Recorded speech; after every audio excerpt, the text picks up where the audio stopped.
They had a big old farmhouse that you couldn't afford to heat, so we had a little trailer where my great-grandparents had lived. And we came back in the winter, so it was 4 people living in a trailer. I did have a strong family, a loving family, but they could not take care of me.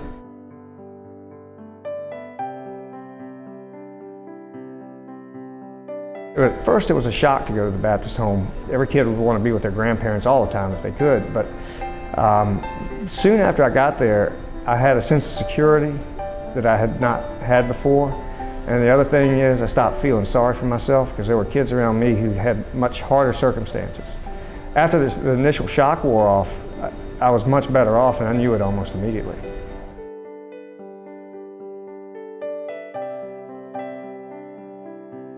You know, we rotated jobs in the cottages. Some people cooked breakfast, some people washed dishes, some people cleaned the laundry room, some people swept and mopped the basement. It was done every day.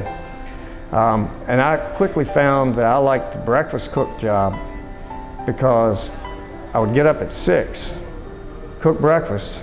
I would eat breakfast while I was cooking it. And at 6:30, we'd wake everybody else up, and then they would eat breakfast and do their chores, and then I went back to bed till the bus came. And you know, occasionally we get somebody new in the cottage and they would say, well, it's not fair that he's always on breakfast. So I just had to really make sure that my breakfast was top notch. I mean, I did homemade pancakes, omelets, sausage gravy. And anytime somebody else went on, the house parent had to do most of the breakfast cooking for them, and it wasn't as good.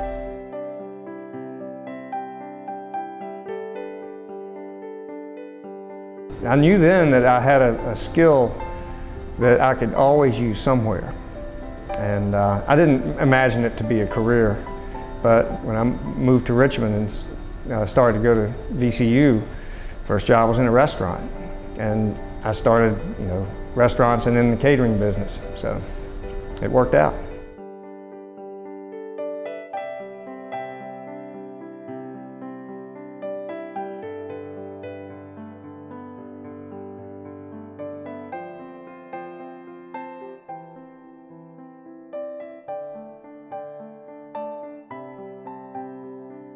I've always felt like every time I needed a hand up, I've always had one there, so I always feel like I need to do the same as I go forward.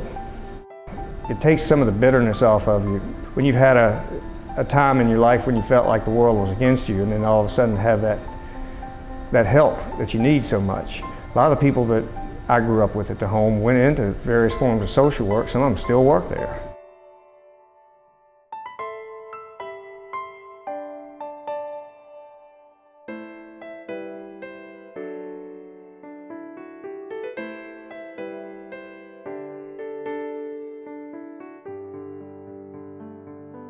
I was at a very crucial time in my life where I could have gone in a very bad direction. A lot of people in my circumstance wind up not finishing high school, wind up doing drugs, wind up in very bad places. I probably would have figured something out, but I don't think I would have made it to the point I'm at now, where I'm able to employ, you know, 10 full-time and 40 part-time people. When you help young people like me, you're helping the 50 people I employ 20 years down the road. I can't think of any way to be more effective when you're giving than giving to HopeTree or giving to a nurturing facility that takes care of people.